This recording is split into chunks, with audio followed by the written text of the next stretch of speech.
Have you ever really thought about those ponds sitting high up on mountain slopes? While hiking, you often come across small ponds or lakes resting on steep mountain slopes, and surprisingly enough, you'll often find fish swimming in them. If you just walk past, you might think, well, that's not too unusual, but if you stop and think about the mechanics of it, something doesn't quite add up. These ponds are completely isolated, totally disconnected from any ocean or river, yet somehow fish are thriving in them. It's highly unlikely that a fish used its fins to crawl up a steep mountainside to reach this isolated high-altitude spot. The truth is, science has yet to find a definitive answer for exactly how fish populate these high-altitude ponds. As of now, we only have a few fascinating hypotheses.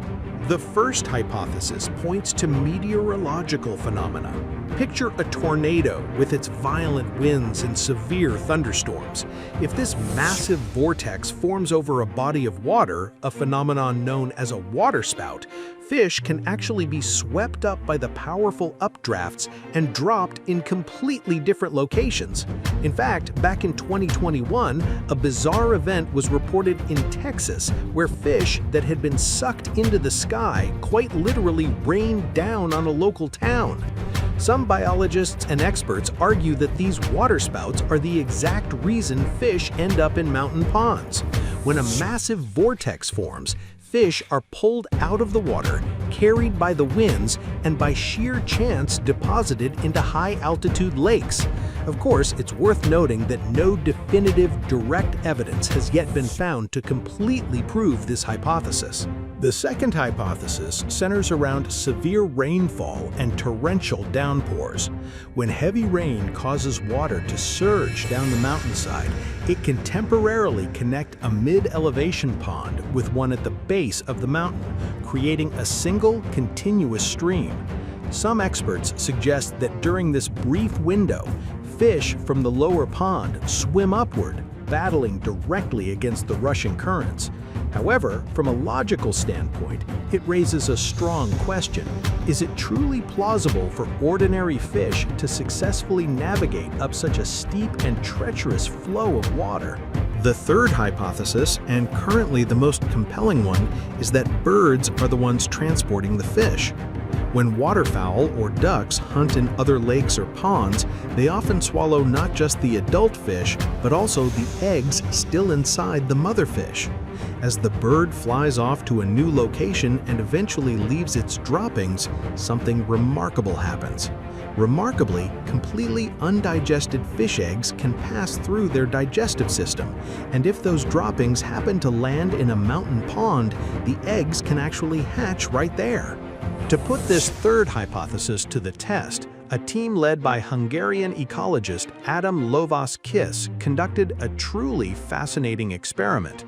The goal was to see if fish eggs could actually survive the perilous journey through a bird's digestive tract and still manage to hatch. The researchers fed 500 carp eggs and 500 crucian carp eggs to wild mallards. After rigorously analyzing the resulting droppings, they discovered something incredible. 8 carp eggs and 10 crucian carp eggs had survived completely undigested, remaining perfectly intact. The team then placed these 18 surviving eggs into an aquarium to see if they would hatch. To their astonishment, out of those 18 eggs, 1 carp and 2 crucian carp successfully hatched. In short, they scientifically proved that this ecological miracle is entirely possible. A bird can swallow fish eggs, deposit them in a different pond, and the surviving eggs can hatch into fish in a brand new habitat. Out of 1,000 eggs, only 3 hatched. You might argue that a 0.3% survival rate seems impossibly slim, but consider this. When fish spawn, they release anywhere from tens of thousands to hundreds of thousands eggs at a single time.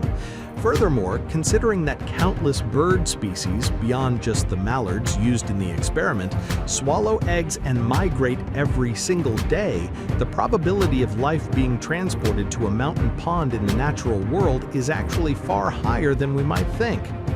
To summarize this entire process with a somewhat bizarre phrasing, the reason fish thrive in isolated mountain ponds is, quite simply, because birds birthed them there.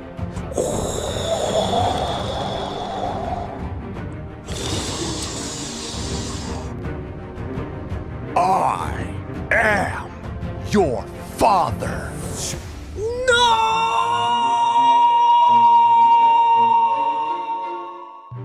Ultimately, the message behind this seemingly absurd mystery is clear.